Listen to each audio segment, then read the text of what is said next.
ಸಲ್ಲಲಿತ ಕರುಣಗೆ ಪ್ರಭು ಶೆಟ್ಟಿ ಮುಂತಾದ ಎಲ್ಲರಿಗೆ ಹರಿಸದಿಂದಿಷ್ಟಾರ್ಥವನಿತ್ತು. ಬಳಿಕಲ್ಲಿ ಪುರಮುಟ್ಟು ತುಮಕೂರ ಕಳೆದ ಸತ್ಪ್ರೇಮದಿಂದ ಅನ್ನದಾನಿ ಮಲ್ಲಿಕಾರ್ಜುನ ಕಾಲಯ ಕೈ. ಸಿದ್ಧಲಿಂಗೇಶ್ವರರು ಮಲ್ಲಿಕಾರ್ಜುನನ ದೇವಸ್ಥಾನದೊಳಗ ಬಂದು ಲಿಂಗಾರ್ಚನೆಯನ್ನ ಮಾಡ್ತಾ ಮಾಡ್ತಾ ಮಾಡ್ತಾ ಅನನ್ಯವಾಗಿ ಕುಳಿತುಕೊಂಡ ಸಂದರ್ಭ. ಯಾರು ಏನೇ ಅಪೇಕ್ಷೆ ಇಟ್ಟುಕೊಂಡು ಬಂದ್ರೂ ಕೂಡ ಸಿದ್ಧಲಿಂಗೇಶ್ವರರು ಅವರ ಇಚ್ಛಾರ್ಥವನ್ನ ಪೂರೈಸುವಂತಹ ಶಕ್ತಿ ಆ ಸಿದ್ಧಲಿಂಗೇಶ್ವರರಲ್ಲಿ ಇತ್ತು. ಹೀಗೆ ಬಹಳ ಜನ ಎಲ್ಲ ಬಂದು ಹೋಗುವಂತಹ ಸಂದರ್ಭದೊಳಗ ಅಲ್ಲಿ ಒಬ್ಬ ತಾಯಿ ಸಿದ್ಧಲಿಂಗೇಶ್ವರ ಇರುವಂತಹ ಸ್ಥಾನ ಮಲ್ಲಿಕಾರ್ಜುನ ದೇವಾಲಯ. ಮಲ್ಲಿಕಾರ್ಜುನ ದೇವಾಲಯದೊಳಗ ಎಲೆಯ ಪರ್ವತಪ್ಪ ಮತ್ತು ಲಿಂಗಮ್ಮ ಅಂತ ತಿಳ್ಕೊಂಡು ಇಬ್ಬರು ದಂಪತಿಗಳು ಅವ್ರು ಏನ್ ಮಾಡಿದ್ರು ಅಂತಂದ್ರ, ನೀವ್ ಹೇಗೆ ಈಗ ದೇವರಿಗಂತ ಹರಕಿ ಹೊತ್ತು ಪ್ರಸಾದನ ಮಾಡಿಸ್ತಿರಲ್ಲ ಇಂತಿಷ್ಟು ಮಂದಿಗೆ ಅಂತ ತಿಳ್ಕೊಂಡು, ಹಾಗೆ ಇವತ್ತಿನ ದಿವಸ ನೋಡ್ರಿ ನಮ್ಮಲ್ಲಿಂದ ಶನಿವಾರ ಇರೋದ್ರಿಂದ ಅವರು ಕೂಡ ನಿನ್ನೆ ಹೆಸರುಗಳಿರುವಂತ ಶರಣರು ಪ್ರಸಾದವನ್ನು ಮಾಡಿಸ್ಯಾರ. ಹಾಗೆ ಅವರೊಂದು ಇಚ್ಛೆಯನ್ನು ಇಟ್ಟುಕೊಂಡು ಪ್ರಸಾದವನ್ನ ಮಾಡಿಸ್ತಿರ್ತಾರೆ.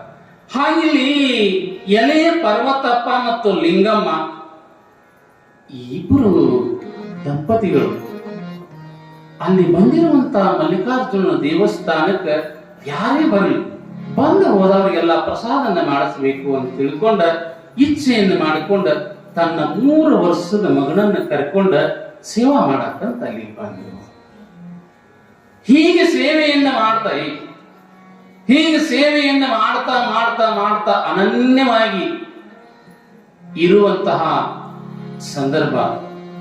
ಬೆಳಗಿನಿಂದ ಸಾಯಂಕಾಲದವರೆಗೂ ಕೂಡ ಪ್ರಸಾದವನ್ನು ಮಾಡಿ ಜಂಗಮರಿಗೆ ದಾಸೋಹವನ್ನು ಮಾಡ್ತಾ ಸಾಯಂಕಾಲದವರೆಗೂ ನೀಡುವುದು ಪ್ರಸಾದವನ್ನು ಎಲ್ಲರಿಗೂ ಆನಂದವಾಗಿ ಬಡಿಸಿ ಆ ತಾಯಿ ಸಿದ್ಧಲಿಂಗೇಶ್ವರ ದರ್ಶನವನ್ನು ತಗೊಂಡು ಮನೆಗೆ ಹೋದ್ರು. ಯಾವಾಗ ಮನೆಗೆ ಹೋದ್ದು ರಾತ್ರಿ 12-1 ಗಂಟೆ ಸುಮಾರಾಗಿತ್ತು. ಆ ಕೂಸಿಗೆ ವಿಪರೀತವಾದ ಜ್ವರವಾದಿ. ವಿಪರೀತವಾಗಿರುವಂತಹ ಆ ಜ್ವರವಾದಿಯೊಳಗ ಕೂಸು ಒಂದೇ ಸಮನೆ ನರಳುತ್ತಾ.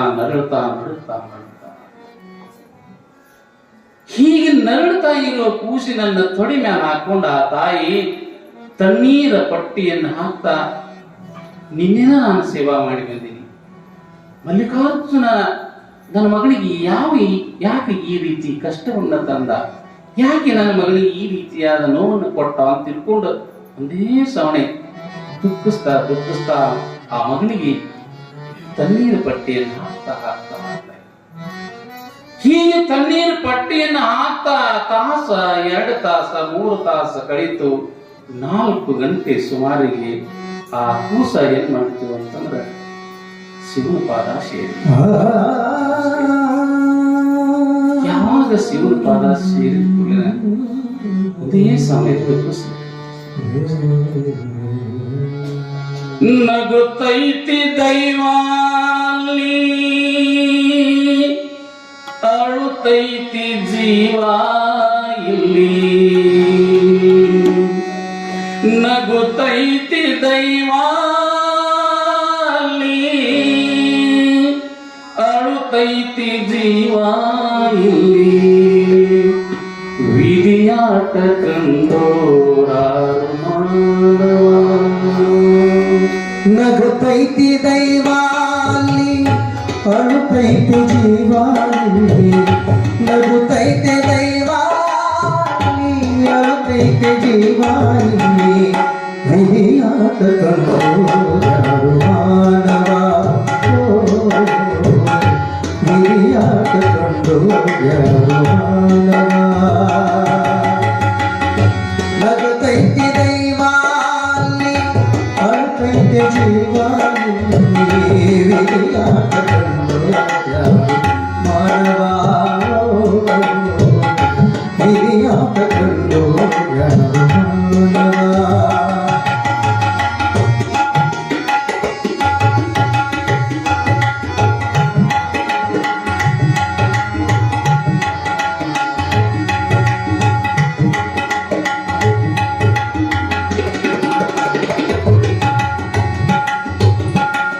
ಕುಣಿಸೋನು ಅಲ್ಲಿ ಕುಂತವನ ಮ್ಯಾಗೆ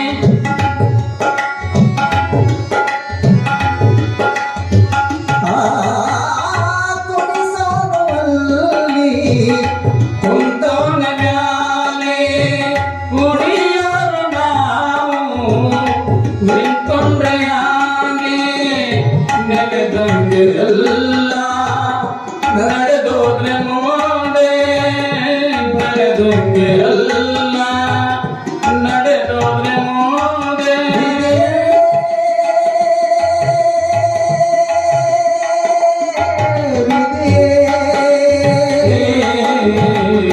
ವಿಧಿಯಾಟ ಕಂಡು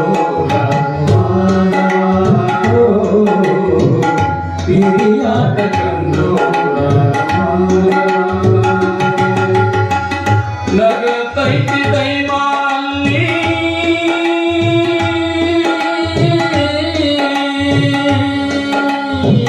ಅಳುತ್ತೈತಿ ಜೀವ ಅಲ್ಲಿ ವಿಧಿಯಾಟ ಕಂಡು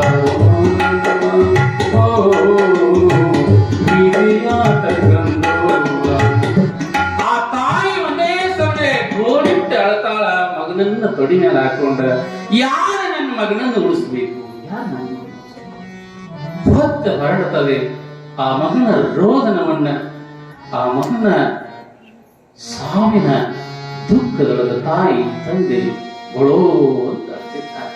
ಎಲ್ಲಾ ಜನ ಎಲ್ಲ ಕೂಡಿರ್ತಾರ ಅಪ್ಪ ನೀನೆಲ್ಲೇ ಬೇಡ ಸಿದ್ಧಲಿಂಗನತ್ತ ಹೋಗು ಅಂತ ತಿಳ್ಕೊಂಡ ಯಾವಾಗ ಹೇಳುವ ತಡ ಆ ಕೂಸಿನನ್ನ ಹಾಗೇ ಹೆಗಲ ಮೇಲೆ ಹಾಕೊಂಡು ಹೋಗಿ ಸಿದ್ಧಲಿಂಗನ ಪಾದಗಳಿಗೆ ಹಾಕಿ ಅಪ್ಪ ನಿನ್ನಿನ ದಿನಾನೇ ಬಂದು ಓಡಾಡಿ ಸೇವಾ ಮಾಡಿದಾನ ಎಲ್ಲರಿಗೂ ನೀಡ್ತಾ ಕೂಸ ಈಗ ಓಡಾಡ್ತಾ ಇತ್ತು. ರಾತ್ರಿ 12-1 ಗಂಟೆಗೆ ಜ್ವರ ಬಂದು 4 ಗಂಟೆ ಏನಾದ್ರೂ ಮಾಡಿ ನನ್ನ ಮಗನನ್ನು ಬದುಕಿಸಪ್ಪ ಏನಾದ್ರೂ ಮಾಡಿ ನನ್ನ ಮಗನನ್ನು ಬದುಕಿಸೋಕಿರ್ಬೇಕು. ಆ ತಾಯಿ ಕೊಳೋ ಅಂತ ತಿಳ್ಕೊಂಡು ದುಃಖಿಸ್ತಾ ಇರುವಾಗ ಸಿದ್ಧಲಿಂಗನ ಮುಂದೆ ಹಾಕಿದ್ರು. ಸಿದ್ಧಲಿಂಗ ಜೋಳಿಗಿನ ಪ್ರಸಾದವನ್ನು ತೆಗೆದು ಆ ಕೂಸಿಗೆ ಲೇಪನವನ್ನು ಮಾಡ್ತಾರೆ. ಯಾವಾಗ ಕೂಸಿಗೆ ಆ ಭಸ್ಮವನ್ನು ಲೇಪನ ಮಾಡಿ ಮಹಾಮಂತ್ರವನ್ನ ಉಚ್ಚಾರ ಮಾಡಿ ಏನಪ್ಪ ಎಷ್ಟೊತ್ತು ಮಲ್ಕೊಂಡಿದ್ದಿ, ನಿನ್ನ ತಾಯಿ ಅಲ್ಲಿ ಕತ್ತಾಳ ನಿನ್ನ ಸಲುವಾಗಿ ಏನಪ್ಪ ಅಂತಾರ. ಅಂದ ತಕ್ಷಣ ಒಳಗನೆ ಆ ಕೂಸು ಚಟ್ರ ಎದ್ದು ಕುಳಿತು ಬಿಡ್ತದೆ. ಯಾವಾಗ ಆ ಕೂಸು ಎದ್ದು ಕುಳಿನ ಅದ ಖುಷಿಯೊಳಗ ಏನಪ್ಪ ನಿನ್ನ ಲೀಲೆ, ಏನ ನಿನ್ನ ಲೀಲೆ, ಕಣ್ಣಿಗೆ ಕಾಣದ ನಾಟಕಕಾರ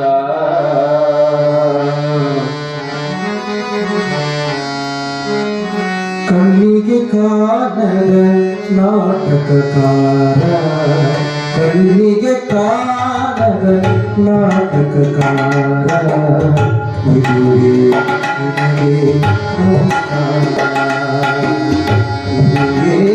ನಿನಗೆ ನಮಸ್ಕಾರ ಕಣ್ಣಿಗೆ ಕಾಣದ ನಾಟಕಕಾರ ನಿನಗೆ ನನ್ನ ನಮಸ್ಕಾರ. ಹೇ ಭಗವಂತ, ಏನಪ್ಪ ನಿನ್ನ ಲೀಲೆ, ಒಂದು ತಿಳಿಯಲಿಲ್ಲ ಅಂತೇಳಿ ಆ ತಾಯಿ ಆ ಕೂಸಿನ ಆನಂದ ಒಂದು ಕಡೆ, ಇನ್ನೊಂದು ತನ್ನ ಕಣ್ಣು ಮುಂದಲೇ ಪ್ರಾಣ ಹೋಗಿರುವುದನ್ನ ಕೂಡ ನೋಡಿ. ಇದನ್ನು ನೋಡಿ ಆ ತಾಯಿಗೆ ಈ ಕಡೆ ದುಃಖ ಈ ಕಡೆ ಸಂತೋಷ ಎರಡೂದ್ರ ಮಧ್ಯದೊಳಗ ಆ ತಾಯಿ ಏನಪ್ಪಾ ಭಗವಂತ ನಿನ್ನ ಲೀಲೆ ಅಂತೇಳಿ ಆ ಕೂಸಿನ ಹೊತ್ತುಕೊಂಡ ಅಲ್ಲಿಂದ ಆನಂದವಾಗಿ ಮನೆಗೆ ಬರ್ತಾರೆ. ಹೀಗೆ ಸಿದ್ಧಲಿಂಗೇಶ್ವರರು ಇರುವಂತ ಸಮಯದೊಳಗನ ಅಲ್ಲಿ ಇನ್ನೊಬ್ಬ ಹೆಣ್ಮಗಳು ಯಾವ ಊರು ಅಂತಂದ್ರ ಇಲ್ಲೇ ನಮ್ಮ ರಾಮದುರ್ಗ. ಆ ರಾಮದುರ್ಗಕ್ಕೆ ಮೂಲ ಹೆಸರ ರಾಯದುರ್ಗ ಅಂತ ಬರುತ್ತೆ. ರಾಯದುರ್ಗ ಅಂತ. ಆ ರಾಯದುರ್ಗದೊಳಗ ರಾಮದುರ್ಗದೊಳಗ ಇಬ್ರು ಗಂಡ ಹೆಂಡತಿ ಇಬ್ಬರೇ ಇರ್ತಾರೆ ಬಿಡ್ರಿ. ಹಿಂಗ ಇರುವಾಗ ಸ್ವಲ್ಪ ದಿವಸ ಕಳೀತು.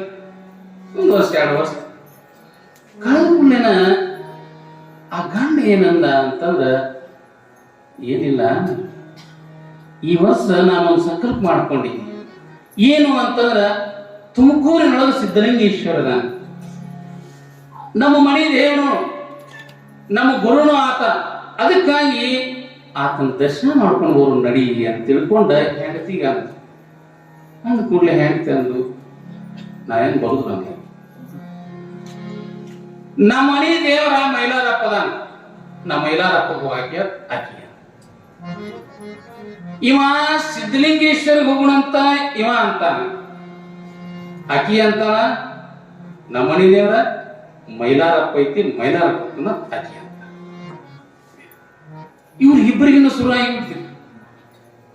ಯಾವಾಗ ನೀ ಮದುವೆಯಾಗಿ ನಮ್ಮ ಮನೆಗೆ ಬಂದಿ, ನಿಮ್ಮ ತವರ ಮನಿ ದೇವ್ರ ನಿಮ್ಮ ಮನಿ ದೇವ್ರ ಅಲ್ಲ, ನಮ್ಮ ಮನಿ ದೇವರ ನಿನ್ನ ದೇವ್ರ ಅಂತ ಹೇಳ್ತಾನ.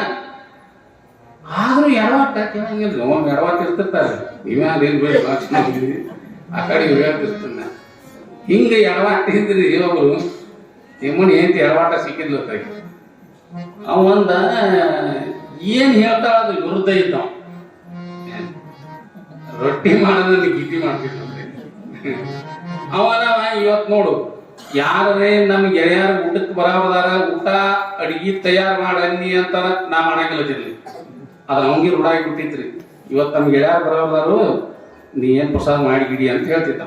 ಅದ್ಯಾಕೆ ನಾ ಮಾಡಕ್ ಇಲ್ಲ, ಹಿಂಗ ಅವನಿಗೆ ರೂಢ ಆಗಿಬಿಟ್ಟಿತ್ರಿ. ಅದು 10-15 ವರ್ಷ ಹಿಂಗ ಕೇಳಿ ಕೇಳಿ ಕೇಳಿ ಕೇಳಿ ಅವನು ಸಾಕಾಗಿತ್ತು. ಹಿಂಗ ಹೊಳಿ ಹರಿತಿತ್ರಿ. ಅವಂದ ಹೊಳಿ ದಾಟಿ ಹೆಚ್ಚು ಕಡೆ ಜಾತ್ರೆಗೆ ಹೋಗ್ಬೇಕಾಗಿತ್ತು. ಬಂದಿಗಿಂದಿ ಜಾತ್ರೆಗೆ ನನ್ ಕೂಡ ಅಂತಂದ ಅವ. ಅದ್ಯಾಕೆ ನಾ ಬರಾಕಿನ ಅಂದೆ, ಅದ್ಯಾಕೆ ನಾ ಬರಾಕಿನ ಅಂತ ತಿಳ್ಕೊಂಡ. ಬೆನ್ನ ಹತ್ತಿದ್ ತುಂಬ ಬೆರೆಯಾಕತ್ತಿತ್ತು. ಹೆಂಗ್ ಪೂಲ್ ತುಂಬಿದ್ಲೆ, ಹೆಂಗ್ ಪೂಲ್ ತುಂಬ ಬೆರೆಯಾಕತ್ತಿತ್ತು. ನಾವು ಒಂದು ಆ ಕಡೆ ಈ ಕಡೆ ಅಡ್ಡಾಡ್ತಿತ್ತು. ದಂಡಿಗೆ ನಿಂತರು 1 ತಾಸ 2 ತಾಸ ಆದ ಕೂಡ ನಾವೇನ ಗತಿ ಗೀತಿ ಅನ್ನ ಗೊತ್ತಾಗಿತ್ತಿರ್ಲಿ ಅವನಿಗೆ. ನಾವೇನ ಗತಿ ಅದ್ಯಾಕ ನಾ ಹತ್ತಕ್ಕೆ ನಾನು ಹತ್ತಕ್ಕಿ ಹತ್ತಿ ಕೂತ್ ಅರ್ಧ ಹೋತ್ರಿಪ್ಪ. ನಾವು ಅರ್ಧ ಹೋಯ್ತು ಮಗಂಡ ಜೋರ್ ತುಂಬಿ ಹರಿತಿತ್ತು. ಅರ್ಧ ಹೊಳ್ಯಾಗ ಹೋದ್ಕೊಂಡು ಅವ ಅಂದ. ಅವು ಬ್ಯಾಸರಾಗಿತ್ರಿ. ಬ್ಯಾಸರಾಗಿ ಅವ ಏನಂದ, ಜಿಗಿದ್ ಗಿಗಿದಿ ಇದ್ರಾಗ ಅಂದವ. ಏನ್ರ ಜಿಗಿದ್ ಗಿಗಿದಿ ಇದ್ರೊಳಗಂದ. ಹಿಂಗ ಜಿಗಿದ್ ಗಿಗಿದಿ ಅನ್ನೋದು ಅದ್ಯಾಕೆ ನಾ ಜಿಗಿ ಹಾಕಿನ ಅಂದಾಕಿ ಅನ್ನಂಗಿಲ್ಲ. ನಾ ಜಿಗಿ ಹಾಕಿನ ಅಂದಾಕಿನ ಏನ್ ಮಾಡಿಬಿಟ್ಲು, ಇವ ಬ್ಯಾಳ ಅಂದ್ರು ದಳ ತಿಳ್ಕೊಂಡು ನಾಟ್ ಕಡವರ್ಕ್ ಹೋಗಿ ಜಿಗದ್ಲು. ಅವಂದ ಬಾಳ ಚಲೋ ಆತ, ನಮಸ್ಕಾರ ಇಂತಾಕಿದ್ರಿ. ಯಾರ ತಿಮ್ಮನ ಹೆಂಡತಿ. ಹಿಂಗ ಇರುವಾಗ ಏನಾಯ್ತು ಅಂತಂದ್ರ ಅವ ಈ ಕಡೆ ಹೇಳವ, ಆಕಿ ಆ ಕಡೆ ಹೇಳ್ತಿದ್ರು. ಬಸವಣ್ಣವ್ರ ಒಂದು ಮಾತು ಬರೀತಾರೆ ಬಾಳ ಚಂದ. ಗಂಡ ಶಿವಲಿಂಗ ದೇವರ ಭಕ್ತ, ಹೆಂಡತಿ ಮಾರಿ ಮಸನೆಯ ಭಕ್ತ. ಗಂಡ ಕೊಂಬುದು ಪಾದೋದಕ ಪ್ರಸಾದ, ಹೆಂಡತಿ ಕೊಂಬುದು ಸೂರ್ಯಮಾಂಸ ಬಾಂಡ ಭಾಜನ. ಶುದ್ಧವಿಲ್ಲದವರ ಭಕ್ತಿ ಹೆಂಡದವರಿಗೆ ಹೊರಗೆ ತುಳದಂತೆ ಕೂಡದ ಸಂಗಮ ದೇವ. ಇವ್ರದ್ದು ಹೆಂಗೈತೆ, ಭಕ್ತಿಯಿಂದ ಜಗಳಾಡೋರು ಅಲ್ರಿ, ಇವ್ರ ವಿರುದ್ಧಕ್ಕಾಗಿ ಜಗಳಾಡೋರು ಇಬ್ರು. ನೋಡಿದ ನೋಡಿದ ನೋಡಿದ ನೋಡಿದ ಅವನು, ನೀ ಏನ್ ಮಾಡ್ತಿ ಮಾಡ ಹೋಗ್ಬಿಟ್ಟ. ಬಿಟ್ಟು ಬಾಂದ ತುಮಕೂರಿಗೆ ಬಾಂದ ಸಿದ್ಧಲಿಂಗೇಶ್ವರ ದರ್ಶನ ತಗೊಂಡ. ಸಿದ್ಧಲಿಂಗೇಶ್ವರ ಆಶೀರ್ವಾದವನ್ನು ಮಾಡಿ 2 ವಿಭೂತಿ ಗಟ್ಟಿಯನ್ನು ಕೊಟ್ಟ. ಇವ ಹೋಗ್ಯಾನ ತಕ್ಕ ಮನ್ಯಾಗ ತಂದಿರಿ ನೀವು. ಅಕ್ಕಿ ಮೈಲಾರಪ್ಪ ಹೋಗ್ಯಾಬಿಟ್ಟಿಲ್ಲ. ಆಕಿ ಆ ಕಡೆ ಹೋಗಿದ್ದು, ಇವ ಈ ಕಡೆ ಹೋಗಿದ್ದು. ಬರೋದ್ರಾಗ ಏನಾಗಿ ಬಿಟ್ಟಿತ್ತು ಅಂತಂದ್ರ ಮನಿ ಕೀಲಿ ಹಾಕಿದ್ರು. ಯಾರು ಇದ್ದಿದ್ದಲ್ಲ ಬಂದ ಕೀಲಿ ತೆಗೆದ್ರು. ಇಬ್ರು ಕುಡಿದವ್ರು ನೋಡ್ತಾರ. ನೋಡಿದ್ರಾಗ ಎಮ್ಮಿ ಇತ್ತು. ಎಮ್ಮಿ ಆ ಎಮ್ಮಿ ಏನ್ ಮಾಡಿತ್ತು ಅಂತಂದ್ರ ಸತ್ತು ಬಿದ್ದಿತ್ತು. ಎಮ್ಮೆ ಸತ್ತಿತ್ತು ಬಂದು ನೋಡ್ತಾರ, ನೋಡಿ ಎಮ್ಮೆ ಸತ್ತದ ಹೆಂಗ ತಿಳ್ಕೊಳ ಆಕೆನಾಗಿರ್ತಿದ್. ನಾ ಅದಕ್ಕ ಹೋಗ್ಬೇಡ ನೀನ ಸನ್ಯಾಸಿ ದರ್ಶನಕ್ಕೆ ಹೋಗಿ ಅವ ಅಂತ ನೀನ್ ಮೈಲಾರಪ್ಪನಿಗೆ ಹೋಗ್ತಿಗೆ ಹೋಗ್ಬೇಡತ್ತೇಳಿ. ಹಿಂಗ ಶುರು ಆತ್ರಿ ಇಬ್ಬರಿಗೆ. ಒಂದು ತಾಸು ಹಿಂಗ ಜಗಳ ಜಗಳ ಜಗಳ ಜಗಳ ಕಡಿಗೆ ಅಂದ್ಲಕ್ಕಿ, ನಿನಗ ಹೋಗಿದಿಲ್ಲ ಸಿದ್ಲಿಂಗಪ್ಪನಂತಕ್ಕೆ ಅಷ್ಟು ಶಕ್ತಿನೇ ಇತ್ತು ಅಂತಂದ್ರೆ ಎಮ್ಮಿ ಬದುಕಿಸಿದಿ ಅಂತಂದ್ರೆ ನಾನು ಸಿದ್ಲಿಂಗಪ್ಪನ ಭಕ್ತಳಾಗ್ತನು ಅಂತ.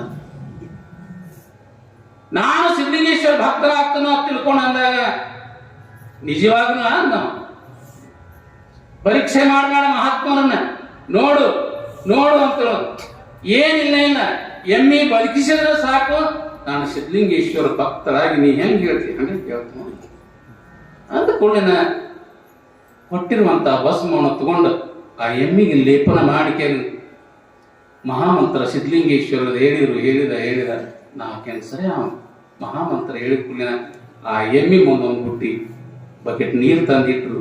ಆ ನೀರು ನೋಡಿದ ಕೂಡಲಿನ ಚಟ್ನ ಎಮ್ಮಿ ಎದ್ದು ನಿಂತು ಬಿಟ್ಟಿತ್ತು. ಎಮ್ಮಿ ನೀರು ಕುಡಿಸಿದ್ದಿಲ್ರಿ ಅದಕ್ಕೆ ಅವ್ರು ಇಬ್ರು ಕೂಡಿ ನೀರು ಕುಡಿಸಿಲ್ಲ ಅದಕ್ಕೆ ಏನಾಗಿಬಿಟ್ಟಿತ್ತು ಅಂತಂದ್ರೆ ಅಸ್ತವ್ಯಸ್ತ ಆಗಿಬಿಟ್ಟಿತ್ತು. ಯಾವಾಗ ಸಿದ್ಲಿಂಗೇಶ್ವರರ ಆಶೀರ್ವಾದ ಆದ ಕೂಡಲಿನ ಎಲ್ಲಾ ರೋಗಾದಿಗಳು ಹೋಗಿ ಆತ ಆನಂದವಾಗಿ ಮೇವನ್ನು ತಿನ್ಲಿಕ್ಕೆ ಆಯ್ತು ಅಂತ ತಿಳ್ಕೊಂಡು ಚರಿತ್ರೆಗಳಿಗೆ ಬರ್ತದೆ. ಹೀಗೆ ಸಿದ್ಲಿಂಗೇಶ್ವರನಿನ್ನ ನಾಳಿನ ದಿವಸ ಯಡಿಯೂರಿಗೆ ಕಳಿಸಿಬಿಡೋದು.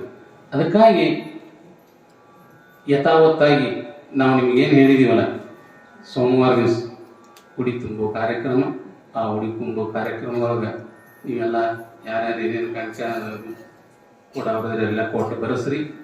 ಅದರ ಅನಂತ ಲೀಲೆಗಳನ್ನು ನಿಮಗೆ ಆವತ್ತಿನ ದಿವಸ ಹೇಳೋಣ ಅಂತ ತಿಳ್ಕೊಂಡು ತಮಗೆಲ್ಲ ತಿಳಿಸ್ತಾ, ಇವತ್ತಿನ ದಿವಸ ಸಂಗಪ್ಪ ನಿಂಗಪ್ಪ ಬಟ್ಕುರ್ಕಿ ಇವರು ಪ್ರಸಾದ ಸೇವೆಯನ್ನು ಮಾಡಿಸಿದ್ರು. ಅವ್ರ ಮನೆಗೂ ಕೂಡ ಪೂಜೆಗೆ ಹೋಗಿದ್ದೆ. ಅಲ್ಲಿರುವಂಥ ಸುಮಾರು ಒಂದಿಷ್ಟು ಮಂದಿಗೆಲ್ಲರಿಗೂ ಕೂಡ ಅವರು ಪ್ರಸಾದವನ್ನು ಕಳಿಸಿದ್ರು. ಅವರಿಗೂ ಕೂಡ ಸಿದ್ಧಲಿಂಗೇಶ್ವರ ಮಾರುತೇಶ್ವರ ಸೋಮಲಿಂಗೇಶ್ವರ ಪೂಜ್ಯರ ಆಶೀರ್ವಾದ ಕೂಡ ಸದಾ ಅಲ್ಲಿರಲಿ. ಪೂರ್ವೋತ್ತರವಾಗಿ ಭೋಗ ಭಾಗ್ಯ ಆರೋಗ್ಯ ಆಯುಷ್ಯ ಕೊಟ್ಟು ಕಾಪಾಡಣೆ ಅಂತ ತಿಳ್ಕೊಂಡು ಹಾರೈಸ್ತಾ